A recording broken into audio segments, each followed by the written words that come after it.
Hello दोस्तों, KKL series में हम सभी का स्वागत करते हैं। मेरा नाम है अक्षतानंद कालखेर। आज मैं आपके लिए न्यू केकेएल लेवल्स लेकर आई हूँ जो रहेंगे 17 फरवरी 2025 मतलब ही मंडे के लिए। उसके पहले देखने वाले हैं हम कि फ्राइडे के मार्केट का क्या परफॉर्मेंस रहा था।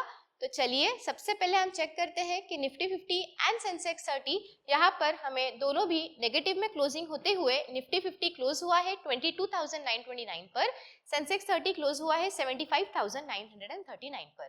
कितना पॉइंट्स नेगेटिव में क्लोज हुआ है ये चेक करते हैं। तो निफ्टी डाउन में क्लोजिंग होकर -102 पॉइंट्स पर क्लोज हुआ है। बैंक निफ्टी जो अपना सेक्टोरियल इंडेक्स है -260 पॉइंट्स पर नेगेटिव में क्लोजिंग दी है एंड सेंसेक्स 30 डाउन में -199 पॉइंट्स पर हमें क्लोजिंग होते हुए सारे के सारे हमें सेक्टर जो है नेगेटिव में देखने मिले। आगे चलते हैं और ये चेक करते हैं कि ऐसे कौन से सेक्टर्स थे जो दिन भर में पॉजिटिव एंड नेगेटिव में थे। तो चलिए यहाँ पर जो है एक भी सेक्टर हमें पॉजिटिव में नहीं था, पूरा का पूरा मार्केट ही नीचे की तरफ था। मेजर यहाँ पर जो सेक्टर्स नेगेटिव में थे तो सबसे पहले था निफ्टी मीडिया, नेगेटिव में क्लोजिंग देकर -3.40% पर क्लोज हुआ है। निफ्टी फार्मा नेगेटिव में क्लोजिंग देकर -2.87% पर क्लोज हुआ है and Nifty mid small health care negative में क्लोजिंग देकर -2.71% पर क्लोजिंग दी है। आगे चलते हैं, आपके लिए हमने खास यहाँ पर लेवल्स लाए थे जो फ्राइडे के मार्केट के लिए थे। चलिए उनका परफॉर्मेंस चेक करते हैं।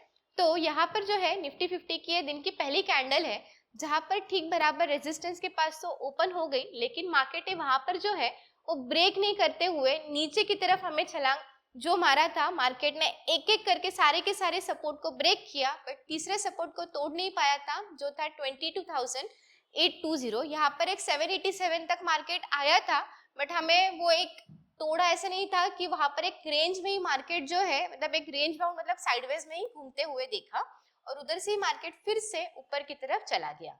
आगे चलते हैं एंड सेंसेक्स 30 के लेवल्स का क्या परफॉर्मेंस रहा था फ्राइडे के दिन में। तो यहाँ पर जो है ये सेंसेक्स 30 की पहली कैंडल है जहाँ पर ठीक बराबर तीसरे रेजिस्टेंस से ही मार्केट नीचे की तरफ आया। उसके बाद में एक एक करते करते यहाँ पर जो है मार्केट ने सारे के सारे सपोर्ट तोड़ दिए और फिर बाद में हमें एक ऊपर की तरफ आकर मार्केट जो है हमारे यहाँ पर सपोर्ट पे आकर रुक गया है। आगे चलते हैं एंड बैंक निफ्टी के लेवल्स का क्या परफॉर्मेंस रहा था वो भी चेक करते हैं। तो बैंक निफ्टी जो है ठीक यहाँ पर पहले रेजिस्टेंस पर शुरुआत की तो थी, वहां से ही मार्केट ने जो नीचे की तरफ छलांग मारी, एक एक सपोर्ट तोड़कर मार्केट नीचे की तरफ आया। उसके बाद में मार्केट ने जो है हमें फिर से बाउंस बैक करने की कोशिश तो की थी बट यहाँ पर जो है ये पहले सपोर्ट जो है अभी फिलहाल के लिए हमारा रेजिस्टेंस का काम करते हुए देखा हमने। आगे चलते हैं एंड न्यू लेवल्स क्या रहेंगे जो मंडे के मार्केट के लिए आपको यूजफुल रहेंगे। तो चलिए सबसे पहले हम यहाँ पर लेकर आए हैं निफ्टी 50 के लेवल्स। तो यहाँ पर हम आपके लिए 3 सपोर्ट और 4 रेजिस्टेंस लेकर आए हैं। पहला सपोर्ट होगा 22,892 का, अगर मार्केट ने ये सपोर्ट को ब्रेक कर दिया तो सेकेंड सपोर्ट होगा 22,816 का एंड अगर मार्केट ने ये भी सपोर्ट को ब्रेक कर दिया तो तीसरा सपोर्ट हमें देखने मिलेगा 22,757 का। सेम वे अगर कल मार्केट ऊपर की तरफ भी जाता है तो पहला रेजिस्टेंस हमें देखने मिलेगा 22,964 का, सेकेंड रेजिस्टेंस मंडे के मार्केट के लिए होगा 23,015 का, थर्ड रेजिस्टेंस होगा 23,079 का एंड फोर्थ रेजिस्टेंस मंडे के लिए होगा 23,130 का। आगे चलते हैं एंड सेंसेक्स 30 के लिए क्या लेवल्स रहेंगे वो चेक करते हैं। तो अगर कल मार्केट नीचे की तरफ भी आता है मंडे के टाइम पर तो पहला सपोर्ट हमें देखने मिलेगा 75,827 का, अगर मार्केट ने ये सपोर्ट को ब्रेक कर दिया तो सेकेंड सपोर्ट होगा 75,707 का, थर्ड सपोर्ट मंडे के लिए रहेगा 75,592 का एंड फोर्थ सपोर्ट रहेगा 75,495 का। सेम वे अगर मार्केट ऊपर की तरफ भी जाता है तो पहला रेजिस्टेंस होगा 75,929 का, सेकेंड रेजिस्टेंस होगा 76,039 का, थर्ड रेजिस्टेंस हमें देखने मिलेगा 76,157 का एंड चौथा रेजिस्टेंस होगा 76,251 का। आगे चलते हैं एंड बैंक निफ्टी के लिए लेवल्स क्या रहेंगे वो भी चेक करते हैं। तो अगर बैंक निफ्टी का मार्केट नीचे की तरफ आता है तो पहला सपोर्ट होगा 49,079 का, अगर मार्केट ने ये सपोर्ट को ब्रेक कर दिया तो सेकेंड सपोर्ट होगा 48,981 का, तीसरा सपोर्ट हमें देखने मिलेगा 48,903 का एंड चौथा सपोर्ट जो रहेगा वो रहेगा 48,808 का। सेम वे अगर मार्केट जो है ऊपर की तरफ भी जाता है तो पहला रेजिस्टेंस तोड़ना बहुत इंपॉर्टेंट होगा 49,207 का, सेकेंड रेजिस्टेंस हमें देखने मिलेगा 49,281 का, तीसरा रेजिस्टेंस होगा 49,371 का एंड चौथा रेजिस्टेंस होगा 49,468 का। याद रखना, एज एन ऑप्शन बायर अगर मार्केट कहीं ना कहीं रेंज बाउंड पर या फिर साइडवेज में जाता है तो हमें वहां पर कोई भी ट्रेड नहीं लेना है, या तो अगर सपोर्ट या रेजिस्टेंस टूटा तो उस दौरान ही हमें यहाँ पर ट्रेड लेना है। आगे चलते हैं एंड रोज की तरह हम आपके लिए एक स्पेशल स्टॉक लेकर आते हैं स्टडी पर्पस के लिए। तो आज भी हम आपको स्टॉक लेकर आए हैं, तो उस स्टॉक का नाम क्या है वो चेक करते हैं। तो वो है टाटा स्टील, जिसका फ्राइडे का क्लोजिंग प्राइस था 134 रुपीज था। इसकी थोड़ी सी जानकारी ले लेते हैं। तो ये स्टॉक जो है फाउंड हुआ था इन द ईयर 1907। 118 साल पुरानी ये कंपनी है। इनके फाउंडर है मिस्टर जमशेदजी टाटा। इंडस्ट्री इनकी बिलोंग करती है स्टील एंड माइनिंग में। नंबर ऑफ एम्प्लॉयज फिलहाल में है 77,000 प्लस एंड ये फिलहाल में हेडक्वार्टर्ड है मुंबई महाराष्ट्र इंडिया में। आगे थोड़ी सी और जानकारी ले लेते हैं। तो आगे चलते हैं। तो टाटा स्टील ये जो है वर्ल्ड की लार्जेस्ट स्टील मैन्युफैक्चरिंग कंपनी है एंड ये जो है की player in global steel industry में भी है। मतलब ना केवल इंडिया में बट ग्लोबली इसका जो है कंप्लीटली हम चेक कर सकते हैं। तो इंडिया का लार्जेस्ट एंड ओल्डेस्ट कॉन्ग्लोमेरेट्स में आता है और the company is known for its innovation, sustainability initiative and high quality steel products. Branding ही इसका इतना इम्पोर्टेंट है कि इसके आगे चलते हैं और प्रोडक्ट्स भी हम चेक करेंगे कौन से हैं। तो यहाँ पर हमने जो है यहाँ पर एक चार्ट डाला है जहाँ पर आप चेक कर सकते हैं कि अलग अलग इसके प्रोडक्ट है, लाइक टीआरएफ लिमिटेड हो गया, टाटा मेटालिक्स हो गए, टाटा स्टील लॉन्ग प्रोडक्ट्स हो गए, माइनिंग हो गए। तो ये इसके मेन प्रोडक्ट्स हमें देखने मिलते हैं। आगे चलते हैं एंड इसकी शेयर होल्डिंग पैटर्न क्या कहती है वो भी चेक करते हैं। तो रीसेंट शेयर होल्डिंग पैटर्न के पास में जो प्रमोटर्स के पास में जो स्टेक है वो है 33.19% का। FIIs मतलब फॉरेन इन्वेस्टर्स के पास में जो स्टेक है वो है 18.53% का। डोमेस्टिक इन्वेस्टर्स के पास में हमें स्टेक देखने मिलता है 24.2% का एंड पब्लिक के पास में है 24.05% का। तो दोस्तों आगे चलते हैं एंड चेक करते हैं कि स्टॉक मार्केट में ये फर्स्ट टाइम कंपनी कब आई थी और कितने रुपए में लिस्ट हुई थी।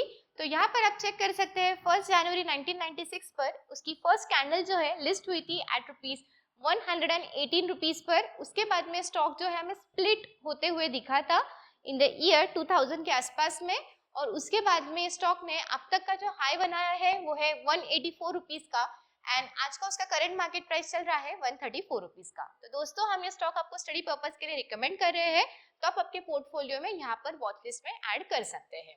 आगे चलते हैं एंड आपके लिए हमने आज तक जो भी स्टॉक्स दिए थे हफ्ते भर में मंडे टू फ्राइडे, तो उसका हम यहाँ पर जो है वीकली परफॉर्मेंस लेकर आए हैं। तो सबसे पहले हमने आपके लिए स्टॉक जो लाया था वो था अवंती फीड्स का, जहां पर हमने आपको रिकमेंड किया था एट ₹722 पे। पूरे हफ्ते भर में उसने हाई बनाया है 750 का, पूरे हफ्ते भर में उसने लो बनाया है 650 का एंड फ्रॉम रिकमेंडेड प्राइस वो स्टॉक ने जो है क्लोजिंग दी है फ्राइडे को 659, मतलब जो है -61 रुपीज वो डाउन में है, -8.4%। अगर हम परसेंटेज की ओर से अगर देखते हैं तो वो नीचे की तरफ वो क्लोजिंग दी है। सेकेंड स्टॉक हमने आपके लिए लाया था HDFC लाइफ का, जहां पर हमने आपके लिए रिकमेंडेड प्राइस लाया था 635 पर। हफ्ते भर ने उसने हाई बनाया है 640 का, लो उसने मारा है 608 का एंड फ्रॉम रिकमेंडेड प्राइस -9 रुपए पर उसने क्लोजिंग दी है शुक्रवार के दिन पर, -1.42% पर वो हमें स्टॉक नेगेटिव में देखने मिला है। आगे चलते हैं जेंसर टेक, ये हमने आपके लिए तीसरा स्टॉक लाया था।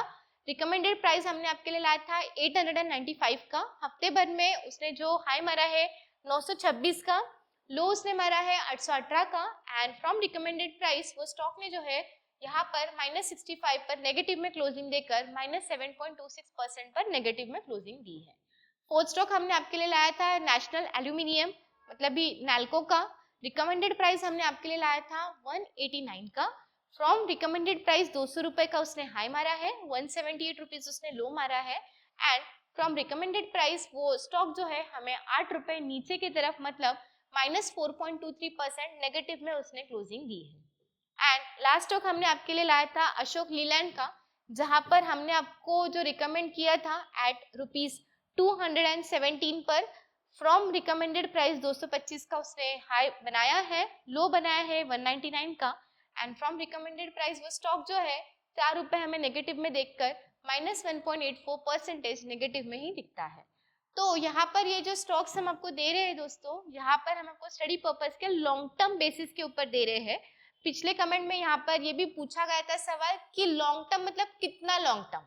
सो यहाँ पर मैं आपको बताना चाहूंगी लॉन्ग टर्म मतलब जो है यहाँ पर मिनिमम मुझे 3 से 5 साल जो है ये स्टॉक जो है आपके पोर्टफोलियो में आप एडअप कर सकते हैं, या फिर आप आपके वॉच लिस्ट में स्टडी पर्पस के लिए एडअप भी कर सकते हैं।